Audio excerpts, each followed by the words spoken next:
بسم اللہ الرحمن الرحیم۔ پاک پروردگار کے بابرکت نام سے شروع کرتا ہوں جس نے مجھے بولنا سکھایا۔ نس نس سے واقف ہے، رگ رگ جانتا ہے، مجھ کو مجھ سے بہتر میرا رب جانتا ہے۔ محترم ناظرین، آج کا ہمارا موضوع قیامت کا سور کیسا ہوگا، قیامت کا سور کیسے پھونکا جائے گا، اس کی دہشت، اس کا خوف کیسا ہوگا۔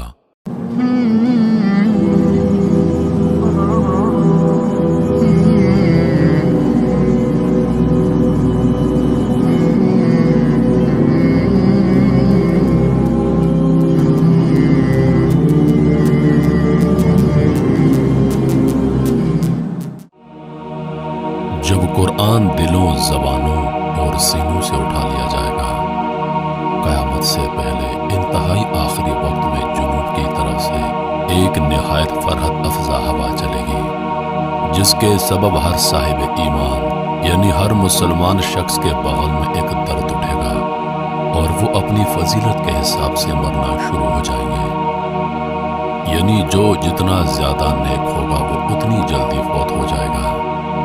جب تمام اہل ایمان، جب دنیا کے تمام مسلمان اس دنیا سے ختم ہو جائیں گے تو اس وقت دنیا پر حبشہ والوں کا غلبہ ہو جائے گا اور پوری دنیا پر ان کی حکومت ہوگی۔ صحیح بخاری اور مسلم میں روایت ہے کہ حبشہ والوں کی جب حکومت آئے گی تو وہ خانہ کعبہ کو گرا دیں گے اور حج موقوف ہو جائے گا۔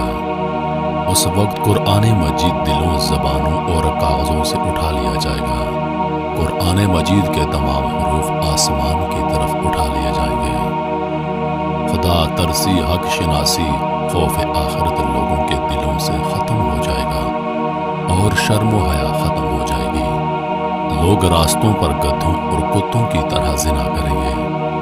اس وقت حکام کا ظلم اور ان کی جہالت، رعایا کی ایک دوسرے پر دست درازی بڑھ جائے گی۔ پھر دیہات ویران ہو جائیں گے، بڑے بڑے قصبے گاؤں کی طرح اور بڑے بڑے شہر معمولی قصبوں کی طرح ہو جائیں گے۔ قحط، وبا اور غارت گیری کی آفتیں ایک کے بعد ایک نازل ہوں گی۔ اس وقت میں جماع یعنی جسمانی تعلق بہت زیادہ قائم ہوگا، لیکن اس کے مقابلے میں اولاد پیدا کرنے کی شرح انتہائی کم ہوگی۔ جہالت اتنی زیادہ ہو جائے گی کہ کوئی شخص اللہ کا نام لینے والا نہیں ہوگا، یعنی کسی شخص کی زبان پر اللہ کا لفظ ہوگا ہی نہیں۔ پوری دنیا میں فتنے بڑھ جائیں گے، جس کے بعد بہت سے لوگ آفتوں سے تنگ آ کر اپنے اہل و عیال کے ساتھ شام کی طرف چلنے لگیں گے۔ اس دوران جنوب سے ایک آگ نمودار ہوگی اور لوگوں کی طرف بڑھنا شروع ہو جائے گی۔ لوگ اس آگ سے خوف کھا کر بے تحاشا بھاگیں گے۔ بھاگنے والے لوگ دوپہر کو تھک جائیں گے اور اپنی عاجزی کا اظہار کریں گے تو یہ آگ بھی ٹھہر جائے گی، جس کے بعد یہ لوگ آرام کریں گے۔ صبح ہوتے ہی آگ پھر ان لوگوں کا پیچھا کرے گی، انسان اس سے بھاگیں گے۔ یہ آگ ان کا اسی طرح پیچھا کرتے کرتے ملک شام تک پہنچا دے گی اور پھر غائب ہو جائے گی۔ جب آگ غائب ہوگی تو بعض لوگ اپنے اپنے وطن کی طرف واپس لوٹ جائیں گے، لیکن بہت سے لوگ شام میں موجود رہیں گے۔ اس کے بعد لوگ 3 یا 4 سال تک غفلت میں پڑے رہیں گے اور دنیاوی نعمتیں، دولت اور شہوت رانی بکثرت ہو جائے گی۔ اسی دوران جمعہ کے روز 10ویں محرم کو سور پھونکا جائے گا۔ وہ ایک باریک اور لمبی آواز ہوگی جو ہر طرف کے لوگوں کو یکساں سنائی دے گی اور لوگ حیران ہوں گے کہ یہ کیسی آواز ہے۔ آہستہ آہستہ سور کی آواز بجلی کی طرح سخت اور اونچی ہو جائے گی۔ اس شدید آواز سے انسان بے قرار ہو جائیں گے۔ جب سور کی آواز پوری طرح سخت ہو جائے گی تو لوگ ہیبت کی وجہ سے مرنا شروع ہو جائیں گے۔ لوگوں کے کانوں کے پردے پھٹنا شروع ہو جائیں گے، ان کے دماغ پھٹنا شروع ہو جائیں گے۔ زمین پر زلزلہ آ جائے گا اور اس کے خوف سے لوگ گھروں کو چھوڑ کر میدانوں میں بھاگ کھڑے ہوں گے۔ زمین جگہ جگہ سے پھٹ جائے گی، سمندر ابل کر کرب و جوار کی بستیوں پر چڑھ جائیں گے، وحشی جانور انسانوں کی طرف بڑھیں گے، آگ بجھ جائے گی، بلند و بالا پہاڑ ٹکڑے ٹکڑے ہو کر تیز ہوا کے چلنے سے ریت کی طرح اڑتے پھریں گے۔ گرد و غبار کے اٹھنے اور آندھیوں کے آنے کی وجہ سے پوری دنیا تاریک لگنے لگے گی۔ اس دوران سور کی آواز مزید سخت ہو جائے گی، حتیٰ کہ اس کے ہولناک ہونے پر آسمان بھی پھٹ جائیں گے اور ستارے ٹوٹ ٹوٹ کر ریزہ ریزہ ہو جائیں گے۔ یہ قیامت ہوگی جو تمام دنیا، تمام کائنات کو ختم کر دے گی۔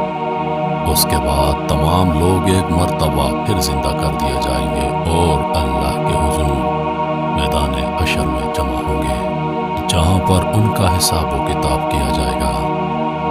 جن کی نیکیاں اور بدیاں برابر ہوں گی وہ نہ دوزخ کے مستحق ہوں گے نہ جنت کے، لیکن جنت کی خواہش رکھتے ہوں گے۔ وہ شروع میں آراف میں رہیں گے اور آخرکار اللہ تعالیٰ کے فضل سے جنت میں جائیں گے۔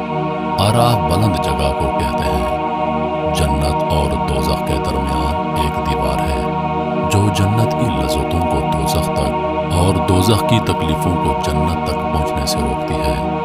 اس دیوار کی بلندی پر جو مقام ہوگا اس کو آراف کہتے ہیں۔ بعض نے کہا آراف بمعنی معرفت ہے کہ اس مقام سے اہل جنت و اہل دوزخ ان کی پیشانیوں سے پہچانے جائیں گے۔ اصحاب آراف کے بارے میں مختلف اقوال ہیں۔ صحیح یہ ہے کہ جن کی نیکیاں اور بدیاں برابر ہوں گی وہ اصحاب آراف ہیں۔ یہ لوگ درمیان میں ہونے کی وجہ سے جنت اور دوزخ دونوں طبقوں کی کیفیتوں سے متاثر ہوں گے۔ تمام لوگوں کے اعمال تولے جائیں گے، جس کی نیکیاں زیادہ ہوں گی اس کو جنت میں داخل کر دیا جائے گا اور جس کی برائیاں زیادہ ہوں گی وہ دوزخ میں جائے گا۔ جس نے کسی کا حق مارا ہوگا اس کی نیکیاں اٹھا کر جس کا حق مارا تھا اس کے پلڑے میں رکھی جائیں گی۔ اللہ پاک فرماتا ہے کہ اس دن ذرہ برابر کسی کے ساتھ زیادتی نہیں ہوگی، ہر انسان اپنے اپنے اعمال کا پورا پورا حقدار ہوگا۔ جس نے دنیا میں جو اعمال کیے اسی کی سزا یا جزا پائے گا۔ اللہ پاک ہم سب کو سمجھنے اور نیک اعمال کرنے کی توفیق عطا فرمائے۔ انہی لفظوں کے ساتھ میں اجازت چاہوں گا، اس امید کے ساتھ کہ سانسنِ وفا کی تو اگلی بار ایک اور ویڈیو لے کر آپ کی خدمت میں حاضر ہوگا۔ تب تک کے لیے خدا حافظ۔ اللہ پاک کا آپ سب کا حافظ و نگہبان۔ ہنستے رہیے اور ہمیشہ مسکراتے رہیے۔